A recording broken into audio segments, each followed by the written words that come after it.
She was born with twisted bones and a face marked by seizures.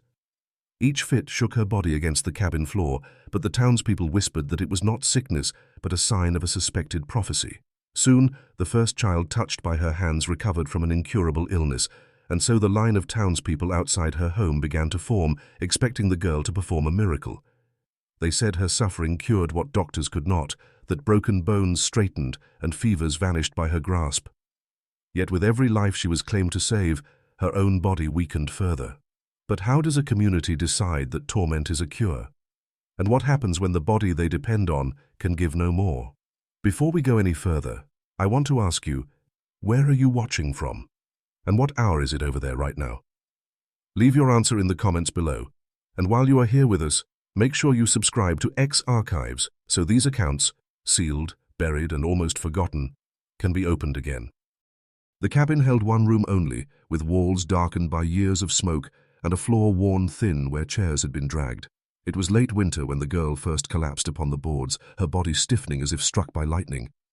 Her mother rushed forward, but the girl's limbs shook so violently she could not be held. The sound carried through the cracks in the walls, a thudding of fists and heels against wood that brought neighbors from their yards. They found the child's eyes rolled back, mouth foaming, her head beating against the packed dirt near the hearth. To the family, it was terror.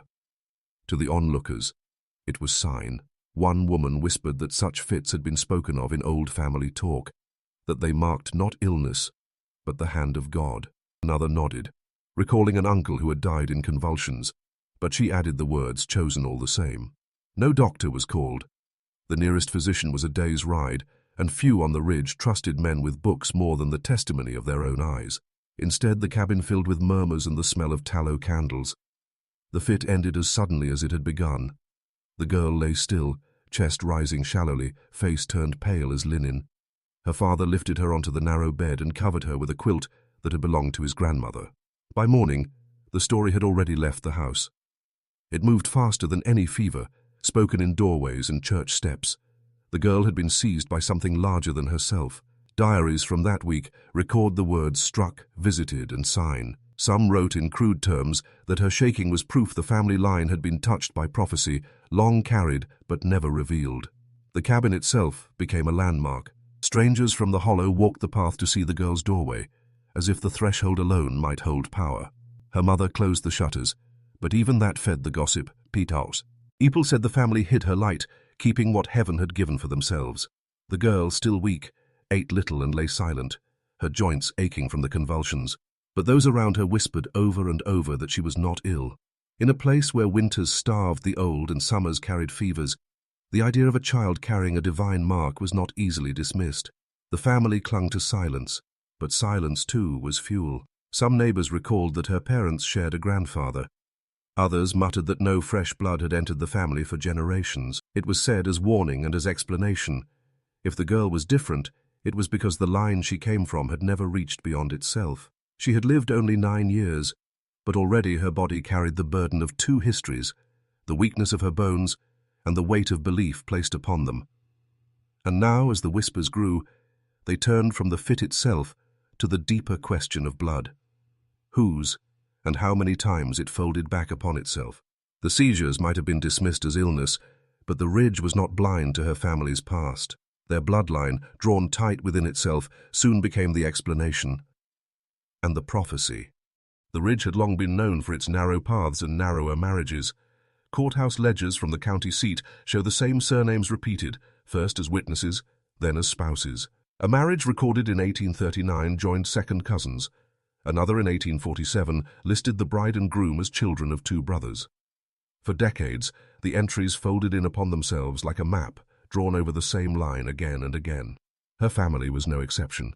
Her father's mother and her mother's father were kin, a fact recorded but never spoken of in daylight. In the town's memory, no outsider had ever crossed the threshold as husband or wife. Outsiders meant suspicion, and suspicion meant survival was at risk. Land, livestock, and blood were kept within the circle. To neighbors, this inward pattern became both explanation and prophecy. Some said the girl's fits were punishment, that bones twisted because the line had twisted too tightly upon itself. Others insisted the opposite, that only blood unbroken by strangers could yield a child chosen for signs. Purity and curse became the same word, spoken differently depending on who was listening. Diaries of the period reveal more than one child in the family born frail or marked. A cousin who could not speak, another who never walked, and one who died before her first winter. These memories, carried in whispers, were not viewed as accidents, but as evidence that the family carried something set apart. When the girl collapsed in her first fit, the conclusion was not simply that she was ill, it was that the blood itself had spoken.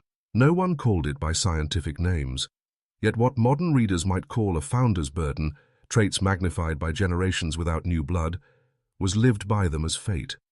A limp, a stammer, a bent finger. Each was catalogued not in medical notes, but in front porch talk and churchyard whispers. Families repeated to themselves that such marks were signs of endurance, that God had drawn their line tightly for a reason. Her father did not answer questions about his kin, but the questions multiplied regardless. When neighbors pointed to her pale skin, her narrow jaw, or her thin wrists, they spoke not only of her body, but of all the bodies before her. She was less a child than the visible conclusion of choices made long before her birth. The girl, still weak from her fits, became a vessel for speculation. In the mouths of some, she was proof of sin. In the mouths of others, proof of selection. In both, she was no longer only herself. It was into this silence and contradiction that the first story of healing emerged. The talk of bloodlines and curses was soon overshadowed by a single claim, that a dying infant placed in her arms had lived when no one thought it would. The whispers of genealogy gave way to something louder, testimony. One child's recovery turned rumor into pilgrimage and her suffering into proof. The girl had barely risen from her bed when the first child was carried into the cabin. The infant was weak, breath shallow, skin sallow as candle wax. Its mother wept quietly as she explained the doctor had already told her to prepare for burial, yet the family, unwilling to refuse a neighbor, laid the dying child in the girl's thin arms. At first, there was silence. The girl's body trembled with fatigue, her hands curled from the strain of past fits. The infant stirred against her chest. Minutes passed before its breathing grew louder, steadier, and by the time it was returned to its mother, the color of its skin had shifted from pale gray to a faint pink. The mother fell to her knees, crying out that the child had been restored.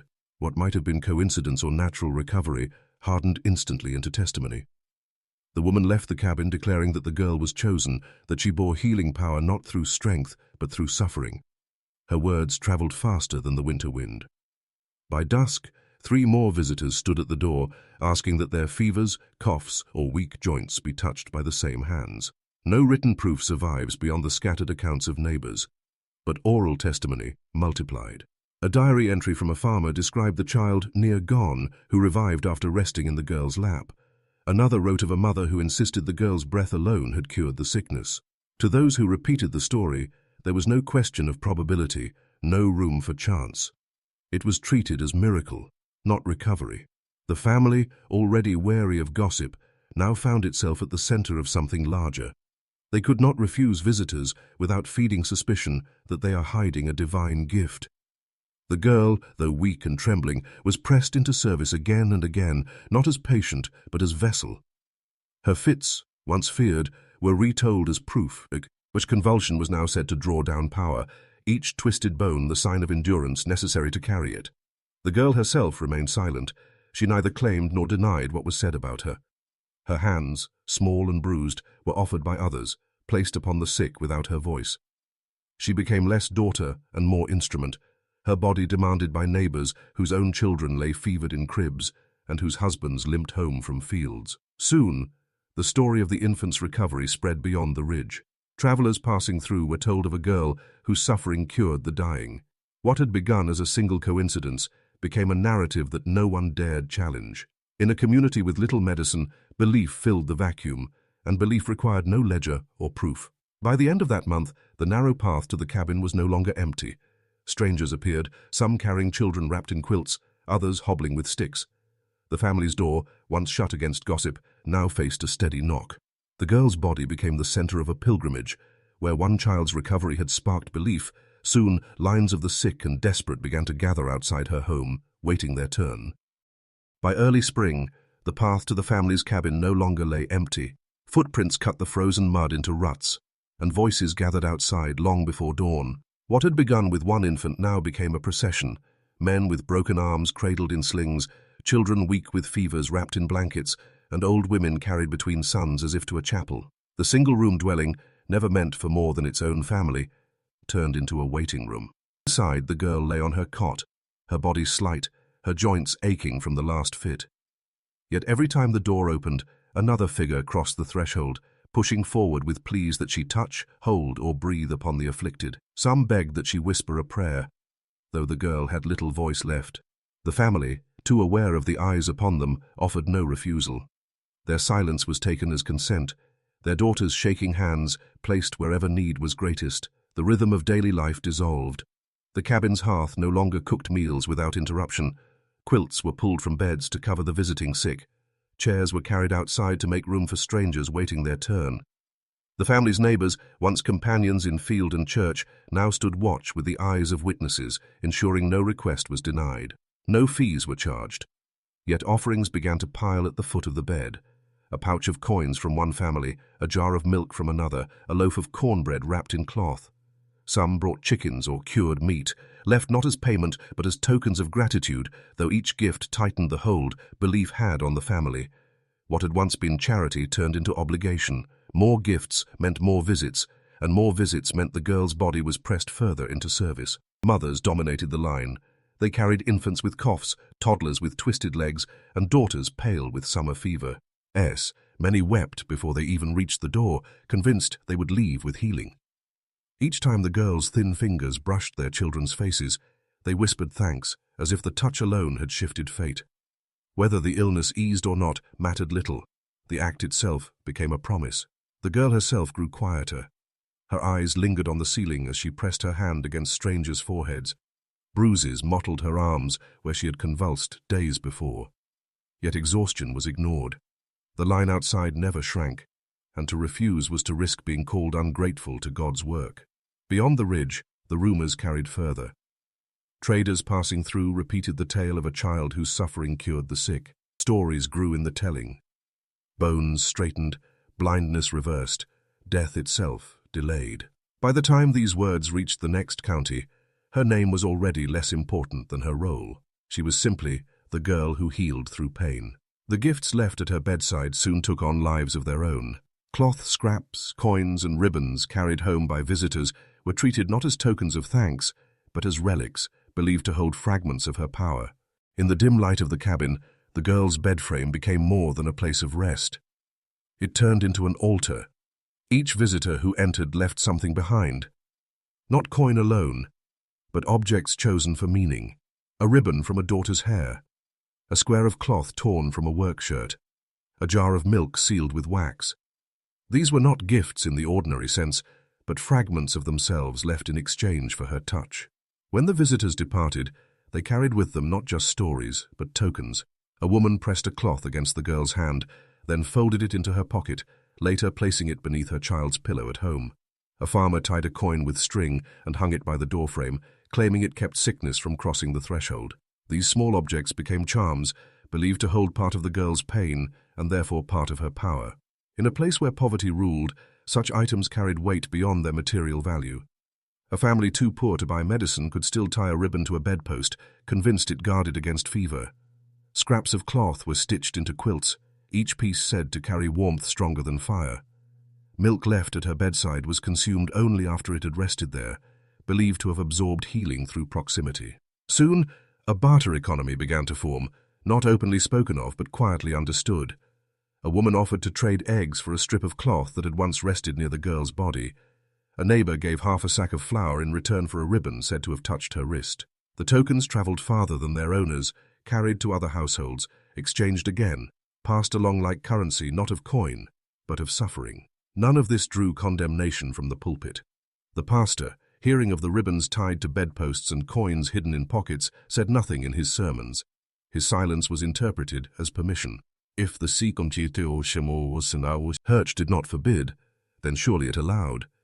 This lack of response made the practice grow stronger, spreading belief that such tokens were not only acceptable, but blessed by absence of denial. The girl herself had no part in this barter. Her eyes followed little of what was left behind. She lay still while others arranged ribbons and jars, her hands too weak to move them. Yet with every new object laid upon her bed, her body became less her own. She was no longer simply a child, but the source from which relics flowed, her suffering divided into pieces that could be carried away. The cabin, once filled only with the sick, now filled also with tokens waiting to be touched. Bedsheets wore thin from the weight of coins pressed into them. The wood of the frame carried scratches from nails driven in to tie scraps of cloth. Every surface bore evidence that the visitors did not come only for healing, they came for proof to carry home. As ribbons and coins spread through the community, the pastor was asked directly to name what was happening. Was it holy, or was it false? His answer, or lack of one, would shape the silence that followed. The church bell still rang each Sunday, its sound carrying down the hollow as it always had. Families came in their plain clothes, Bibles in hand, their faces worn from field and work. But in the pews, conversations no longer began with scripture. They began with the girl. Mothers whispered of fevers broken by her touch. Fathers spoke of bones that healed faster than doctors allowed.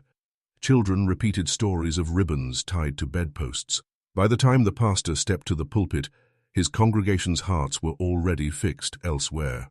He knew it. The deacons knew it. The silence that followed each hymn held not reverence, but expectation. Would he speak of her? He did not. Instead, his sermons turned to vague texts. Patience in trial, endurance in suffering, faith that God's ways are hidden from men. He mentioned Job, but not the girl. He spoke of Paul's thorn in the flesh, but not seizures that struck a child in a cabin just 2 miles away. The congregation listened and nodded, but the words felt like a shadow. They understood what he avoided saying, and his avoidance became as powerful as any affirmation. Among the elders, some pressed for caution. To condemn the girl might fracture the flock. Too many had left offerings at her bed. Too many claimed to have seen her heal. To denounce her outright would risk losing families already fragile in faith. Better, they said, to say nothing at all. Others muttered warnings in private. They spoke of mocking the signs of divinity, of risking judgment by denying what might be holy. Even those who doubted the stories kept quiet, fearing to stand against neighbors who swore they had seen bones straighten and fevers vanish. In such silence the practice flourished. The absence of rebuke became a kind of blessing. Each ribbon tied, each coin exchanged, gained strength because the pulpit never called it sin. People said, if it were false, the church would have spoken. Since the church did not, then surely it was true. The pastor himself carried the burden quietly. In his notes, later found in margin scrawls of old sermons, he wrote of hysteria and misplaced faith, but he never let those words leave the paper. His fear of scattering the faithful outweighed the courage to oppose them. By summer, the congregation sat divided in body but united in silence. At the back pews, a few skeptics folded their arms, unwilling to voice dissent. At the front, mothers who had carried sick infants to the girl held their children close, convinced they lived because of her suffering. Between them all stood a pastor who preached around the subject week after week until the silence itself became doctrine. The girl remained in her cabin, her body failing, her bed piled with tokens. Each week more visitors came, and each week the church said nothing. The community's faith, once centered on the pulpit, had shifted to a sick child's bedside, and no voice of authority dared to pull it back. The silence might have endured longer had it not been broken by the sound of hooves on the ridge road. A physician arriving with instruments and questions the townsfolk were not prepared to answer. It was midsummer when the doctor arrived. His horse carried him up the ridge road, saddlebags heavy with instruments, a stethoscope polished with use, glass bottles sealed with wax, bandages cut in neat strips. Word of the girl's condition had reached him by way of a tradesman, told with such conviction that he resolved to see for himself. To his mind, no child should endure seizures without examination. He dismounted before the cabin and knocked firmly, expecting deference. Instead, he was met with wary stares. Men who had gathered with wives and children stood in the doorway, their eyes narrowing at the sight of his coat and case. The doctor explained himself plainly. He had heard of the fits, the weakness of the bones, the supposed recoveries.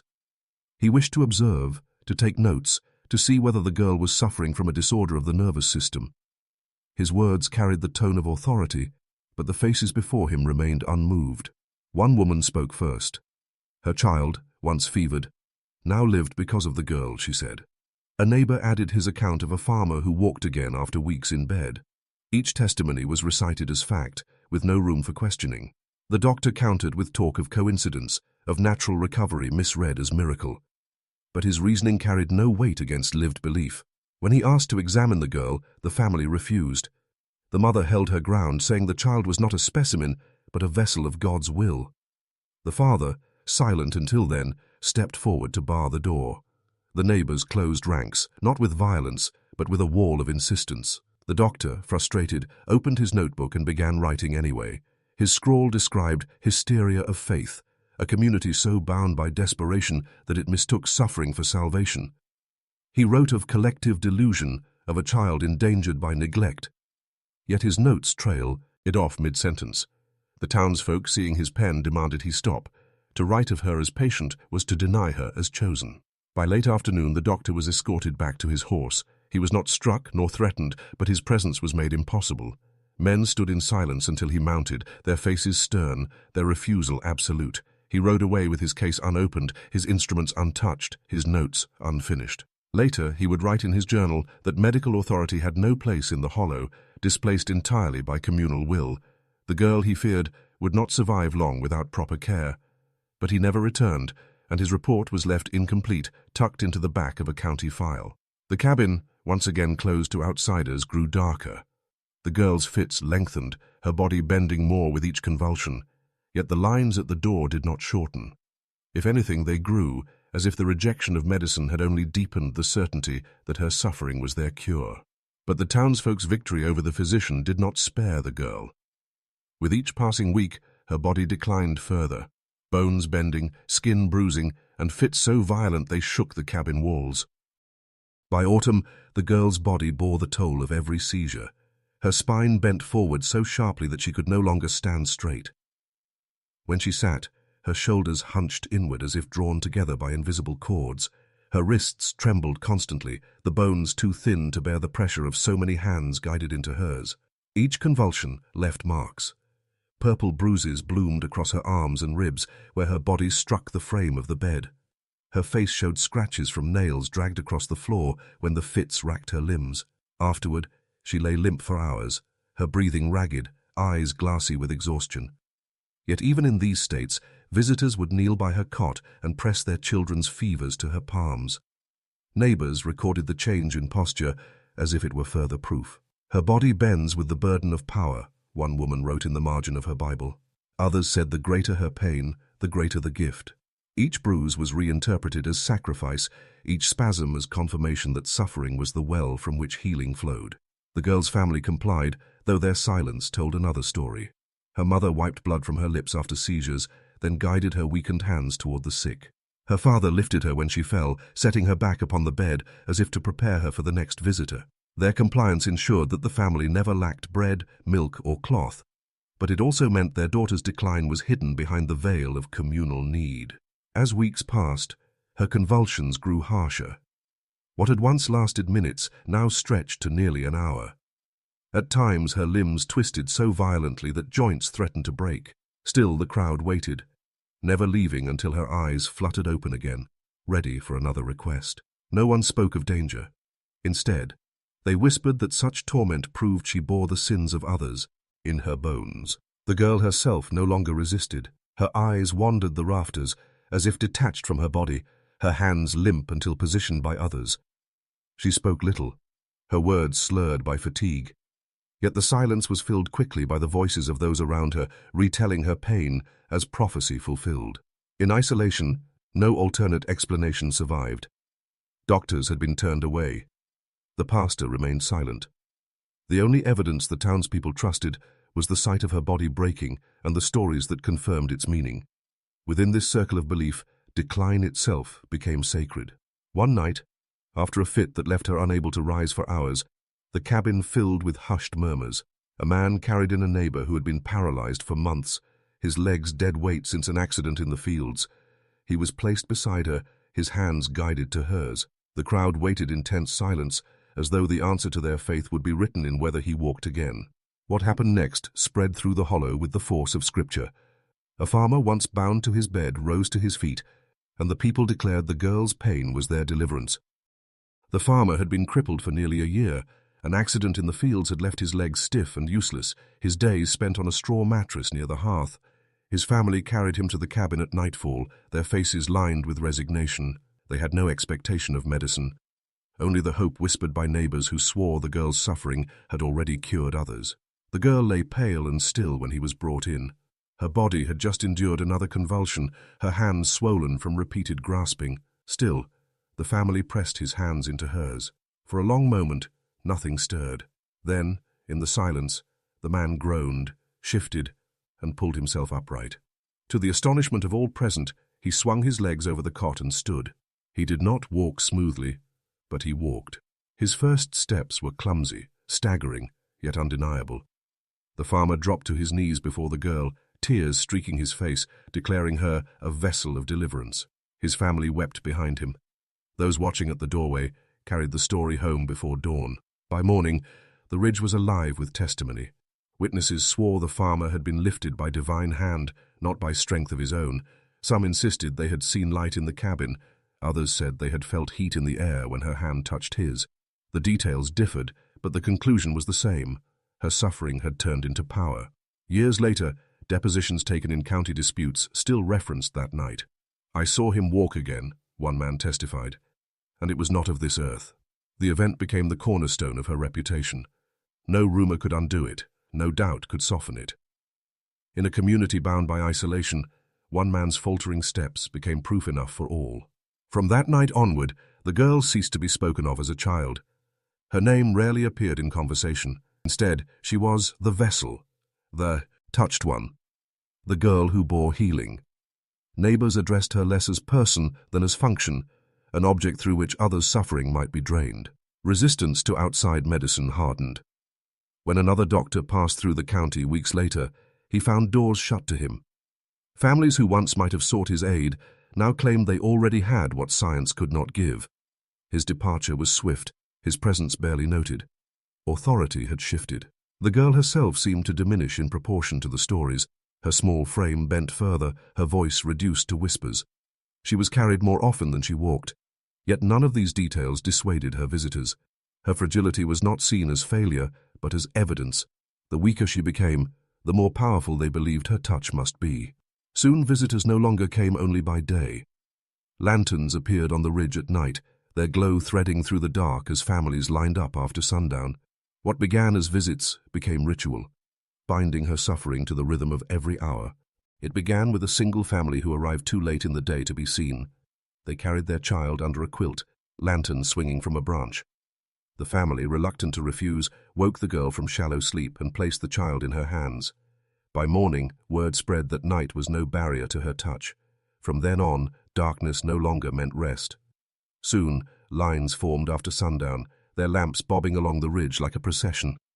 Neighbors described the sight as a river of light, glowing from valley to cabin. What had been visits turned into ritual. Families approached as if to a shrine, whispering prayers before stepping through the door. Each lantern set outside marked another turn the girl would have to endure. Inside, her body weakened further. She was roused from sleep at every knock, her eyes swollen with fatigue, her lips cracked from dryness. Her parents guided her upright, lifting her thin arms to press against strangers' brows. Each convulsion left her more exhausted, but there was no reprieve. When she collapsed again, the visitors simply waited, lanterns burning low, until she stirred enough to be forced awake once more. The neighbors who recorded these scenes wrote with awe, not concern. One diarist noted that the line shone like stars across the hollow. Another remarked that the girl gives as the sun does, without rest. The beauty of the lights, the hush of waiting families, were remembered as signs of reverence. What went unrecorded was the toll upon the child herself. By midnight, the cabin often held more visitors than family. The air grew thick with smoke from lanterns and the dampness of breath. Infants coughed in their mothers' arms. Old men sat in silence, hands shaking as they waited for the girl's touch. The rhythm of these nights was unbroken. A fit, a collapse, a brief rest, then another request pressed upon her. The family themselves had become complicit. Her mother urged her awake, whispering that people had come too far to be denied. Her father opened the door each time, never turning anyone away. Their survival depended upon the gifts left behind, and silence was easier than refusal. By dawn, the bed frames sagged with tokens, cloth, coins, jars of milk, and bread. The girl no longer resisted. She had no strength left for refusal. Her body became an instrument played by others, moved and directed until it gave out. When she did speak, her words were fragmented, slurred by exhaustion. Yet the crowd took even this as confirmation. Her broken voice proof that she bore more suffering than any child could endure alone. The nights stretched into weeks, and weeks into months. The ridge glowed with light, long past midnight, until the sight of lanterns moving toward the cabin became as common as the sunrise. Each night was remembered not for her decline, but for the hope carried in the flames. But outside the hollow, fragments of another record remained. Among county files lay notes from physicians who tried and failed to intervene, clinical words describing bent bones, wasted lungs, and a body already collapsing under the weight of belief. Not all records of the girl survived in rumor. A few fragments remain in county archives, tucked between property disputes and livestock tallies. They are not sermons nor testimonies, but the detached language of physicians. Where the townspeople spoke of miracles, the doctors wrote only of deformities. One noted a severe curvature of the spine, describing how the vertebrae bent forward until the chest nearly pressed against the knees. Another recorded pulmonary weakness, remarking on the shallow rise of her ribs, the labored breath that rattled through her chest after each seizure. A third wrote simply, "Stature diminished, growth delayed," measuring her frame against a child years younger. These were not words of awe or reverence. They were clinical, stripped of story, arranged in the tone of observation. Where neighbors claimed she bore the gift of healing, the reports pointed instead to congenital disorder, the result of generations folded back upon themselves. The doctors did not name it with precision. The science of inheritance was still in its infancy, but their notes suggested what later generations would recognize as the marks of pedigree collapse. The fragments reveal no compassion. They did not describe her face, her voice, or her silence. They did not mention the hands that clutched her bed frame through convulsions. To them, she was specimen, not child. Their concern was not with her suffering, but with the record of it. Yet even these records were brief. The county clerk, under pressure from townsfolk, sealed the files. Doctors who attempted to pursue the matter further were met with resistance or refusal. The language of science was displaced by the weight of communal faith. The notes were filed away, locked in drawers, and left unread. In the hollow, no one spoke of twisted spines or weak lungs.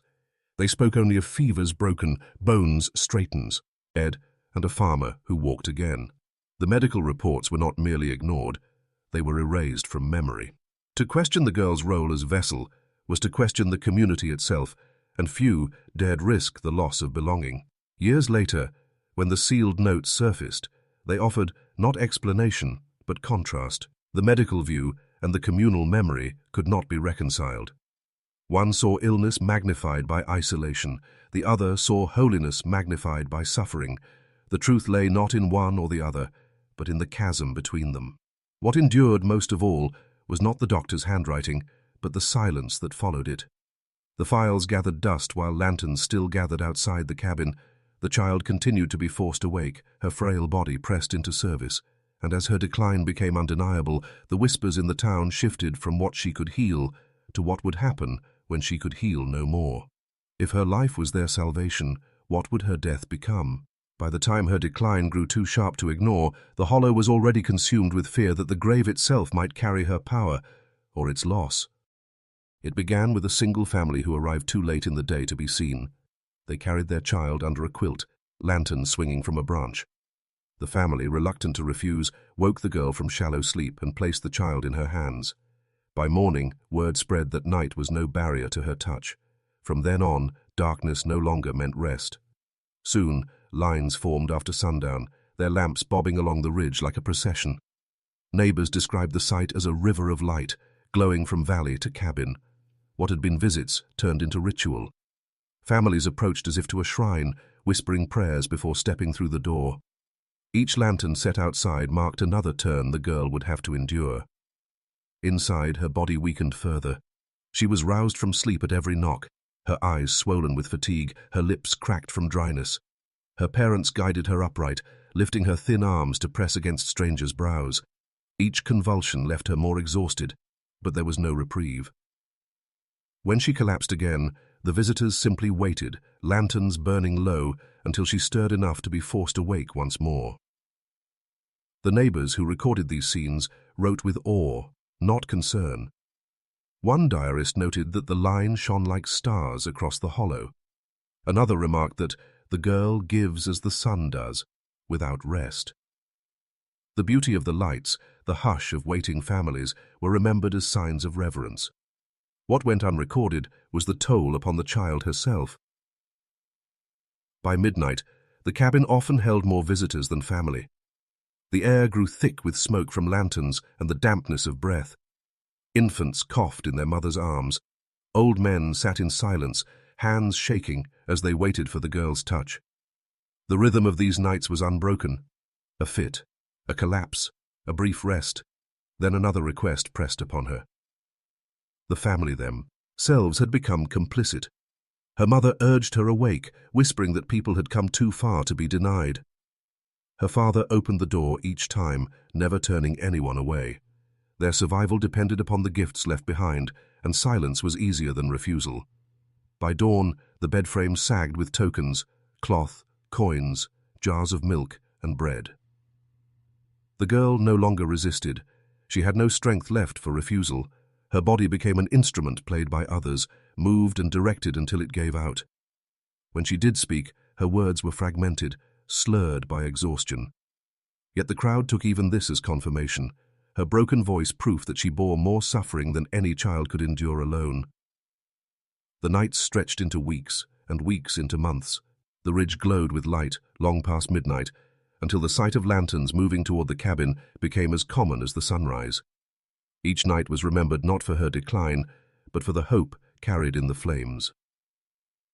But outside the hollow, fragments of another record remained. Among county files lay notes from physicians who tried and failed to intervene, clinical words describing bent bones, wasted lungs, and a body already collapsing under the weight of belief. It was a night like many others. Lanterns lined the ridge, their glow steady against the winter dark. Families waited with children in their arms, some coughing, some too weak to lift their heads. Inside the cabin, the girl lay already spent, her body marked with bruises, her breathing shallow. When the first seizure struck, it shook the bed frame so violently that coins left on the blanket clattered to the floor. The neighbors outside heard the commotion and hushed their children. They had grown accustomed to waiting until the fit ended, until she was lifted again and her hands pressed against the sick. But this convulsion did not pass quickly. It lengthened, stretching beyond what any had seen before. Her back arched, her eyes fixed upward, and her body slammed once, twice, against the boards. Then silence. Her chest rose faintly once, then stilled. Her head turned to the side, lips parted, but no breath came. The family rushed to her side, trying to rouse her with whispered pleas, shaking her shoulders, pressing her hands to their own faces. Nothing stirred. Her mother collapsed to the floor, her father sat motionless beside the bed, and the cabin filled with the sound of absence. Outside, the line of visitors waited for the familiar sound of recovery, the gasp, the groan, the long exhale that signaled another round of healing could begin. Instead, the minutes passed without movement. Word rippled through the crowd. She had not risen. One by one, lanterns dimmed as families turned away. No curses were shouted, no arguments raised, only silence spread, heavier than any sermon, as the waiting line dissolved into the night. By dawn, the path that had been worn bare by hundreds of footsteps lay empty. The crowd was gone. The tokens left behind remained scattered on her bed and floor, meaningless now that the vessel had stilled. The girl's body, so long treated as more than human, was finally revealed to be only mortal. For the family, the moment was devastating, yet strangely final. Years of silence, of compliance, ended with a truth they could not deny or explain away. They had allowed her suffering to be repurposed until it consumed her, and now even their grief was muted by exhaustion. The hollow carried the news without ceremony. Some muttered that the town had sinned by demanding too much. Others said her gift had been spent, poured out until nothing remained. But whatever the reasoning, belief collapsed in a single day. The girl who had been named Vessel, touched, chosen, was now only a child lying still beneath a quilt. Yet even in this collapse, whispers turned toward what must come next. The question of her burial, long spoken of in fear, now pressed itself into reality. Would the grave silence belief forever, or would it become the next vessel for their need? Her death did not end the ritual. When the earth was drawn over her body, it became the new object of faith. Families came not to her hands but to her grave, carrying soil away as if it held her power still. The burial was hurried. Her body, frail and still, was placed in a pine box built by her father's hands. No hymns were sung, no sermon offered. Only a handful of neighbors stood nearby as the box was lowered into a shallow pit at the edge of the family's land. A single stone was placed upright to mark the spot, uncarved, as though her name had already been erased. But the grave did not remain untouched. Within days, footprints surrounded the mound. Visitors arrived at dawn and dusk, kneeling to press their hands against the soil. Some whispered prayers, others scraped small handfuls into cloth pouches and carried them home. The earth itself became the new vessel, believed to hold what her body had carried in life. Mothers scattered the soil under children's pillows, swearing it eased fevers. Farmers sprinkled it over fields, convinced it would guard against blight. A woman in the hollow tied a pouch of it around her husband's neck, saying it kept his cough from returning. Each act drew the grave further into the fabric of daily survival until the disturbed soil formed a shallow basin where once there had been a mound. What began in secrecy soon became a pattern. Families spoke of the grave as they once had spoken of her cabin. To touch the earth was to touch the last traces of her suffering. To carry it away was to carry fragments of her power. The line that had once gathered outside her door now gathered at the stone, though in quieter numbers. The evidence remains even now in old accounts. A diary entry from a nearby farmer described hollows carved in the earth as if a dozen hands had clawed the grave. Another noted that the stone leaned sideways, loosened by the constant pressing of knees. The soil, once packed firm by the burial, became loose and scattered across households in every direction. No authority intervened. The pastor again said nothing. The doctor had long since departed. The county clerk did not visit the ridge. In this silence, belief persisted unchecked, reshaping grief into ritual. Her death, instead of closing the story, extended it, turning burial into shrine and shrine into trade. For a time, the soil itself became currency, a pinch exchanged for a favor, a pouch bartered for a hen. Families clung to it as both relic and protection, carrying it in ways once reserved for scripture or keepsakes of kin. Even in death, the girl's suffering was divided and carried, portioned out like fragments of a saint. But records from outside the hollow remembered differently. Years later, when officials looked back on the case, their words bore none of the reverence carried by the townspeople. They wrote not of relics or shrines, but of neglect, hysteria, and a child consumed by communal belief. Their voice, cold and detached, would close the account in a way the grave itself never had. The county files record her not as holy but as used, worshipped until her body gave out. Her name was never entered in the church registry, and her memory was sealed in detached lines of ink. Years later, the case was revisited not by neighbors or family, but by officials tasked with cataloguing the county's past. Their notes were concise, stripped of detail, written with the cool tone of bureaucracy. One line, copied into the margins of an old report, summarized her life with chilling detachment. She was worshipped and used until her body gave out. No other description accompanied it. No mention of the cabin where she convulsed against the boards or the lanterns that wound along the ridge at night. The clinical precision of the doctor's notes, twisted spine, weak lungs, stunted growth, remained sealed away, ignored until curiosity uncovered them again decades later. The memory of the girl, vivid in rumor, was reduced on paper to a single phrase.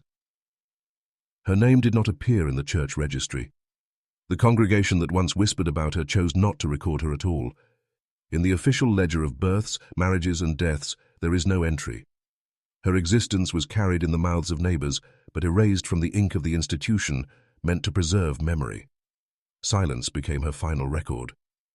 This absence confirms the paradox she lived. To her neighbors, she had been more than a child, treated as vessel, as relic, as chosen. Yet to the institutions that could have validated her life, she was nothing. Worship and exploitation had consumed her body, but history consumed her identity. She was at once indispensable and disposable, revered and forgotten. Some fragments survive outside the archives. Diary notes describing ribbons tied to bedposts, testimonies of fevers broken, field reports of disturbed soil at her grave. These scraps echo with conviction, but cannot prove what truly occurred. Memory lives on in rumor, shaped less by evidence than by need. To the hollow, she was salvation. To the state, she was only another case file sealed and set aside. Her story's power lies in what it reveals about the community around her. Isolated, bound by poverty and genealogy, they repurposed suffering into currency. Each fit became evidence of divine favor, each bruise transformed into relic.